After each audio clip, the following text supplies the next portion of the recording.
lagi dengan saya, Paulina Senja. Hari ini kita akan membahas mengenai seputaran sosiologi yang bertemakan disintegrasi sosial. Kenapa sih disintegrasi sosial bisa terjadi? Hal ini dikarenakan manusia punya keinginan dan mereka selalu merasa tidak puas dengan apa yang sudah disapainya. Oleh karena itu, manusia selalu berupaya mencari sesuatu yang baru dan berusaha untuk terus-menerus mengubah keadaannya menjadi lebih baik, dan lebih baik lagi. Hal ini akan mengakibatkan terjadinya perubahan sosial budaya dalam masyarakat menyangkut perubahan nilai, pola perilaku, organisasi sosial, pelapisan sosial, kekuasaan, dan lain-lain sebagainya. Perubahan sosial yang dialami oleh masyarakat dapat berupa kemajuan, atau kita sebut progres, dan kemunduran, yang kita sebut dengan regres. Perubahan yang terjadi pada lembaga-lembaga kemasyarakatan dapat membuat pudarnya norma-norma dan nilai-nilai yang ada di masyarakat. Hal ini menyebabkan terjadinya disintegrasi sosial. Apabila terjadi disintegrasi sosial, maka situasi di masyarakat lama-kelamaan akan menjadi kacau atau kita sebut chaos. Pada keadaan demikian akan dijumpai keadaan tanpa aturan yang kita kenal dengan nama anomi. Anomi adalah keadaan di saat masyarakat tidak punya pegangan mengenai apa yang baik, apa yang buruk, apa yang benar, dan apa yang salah. Disintegrasi menjadi salah satu permasalahan sosial yang menakutkan bagi segenap bangsa-bangsa di dunia, termasuk Indonesia. Apalagi buat Indonesia nih, yang dikenal dengan keberagamannya, kemajemukannya. Disintegrasi bangsa menjadi sesuatu hal yang sangat menakutkan bagi bangsa kita. Disintegrasi adalah sebuah situasi di mana persatuan dan kesatuan dalam masyarakat jadi rusak. Karena adanya perbedaan kepentingan antara individu dengan masyarakat, masyarakat dengan pemerintah, ataupun individu dengan individu lainnya. Sedangkan disintegrasi bangsa adalah timbulnya perpecahan di antara masyarakat dalam suatu negara berdaulat, baik secara de facto maupun de jure. Kondisi ini pastinya menjadi ancaman dalam pembangunan skala nasional.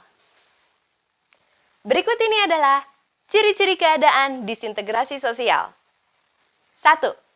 Sebagian besar anggota masyarakat tidak lagi mematuhi norma-norma yang berlaku di dalam masyarakat. Dan yang kedua adalah timbulnya ketidaksepahaman di antara anggota kelompok dalam hal tujuan sehingga hilang rasa kesatu paduan dan solidaritas dalam kelompok tersebut. Yang ketiga adalah sanksi yang diberikan pada pelanggar norma tidak dilaksanakan dengan konsekuen sehingga ada kesan bahwa sanksi sudah tidak berfungsi lagi. Dan yang keempat adalah menurunnya kewibawaan para tokoh masyarakat dan pimpinan masyarakat sehingga warga masyarakat bingung siapakah yang masih bisa dijadikan panutan ataupun teladan.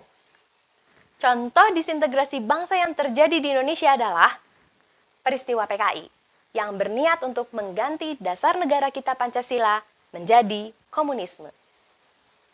Contoh lain dari terjadinya disintegrasi bangsa adalah tragedi 1998 yang mulanya bertujuan untuk menurunkan Orde Baru, namun malah ditunggangi oleh provokator yang menyusupkan isu SARA di mana sasaran kerusuhan adalah pertokoan, fasilitas umum, kantor pemerintah yang kemudian menimbulkan kerusakan berat termasuk pembakaran gedung, rumah, toko, serta kendaraan bermotor umum dan pribadi.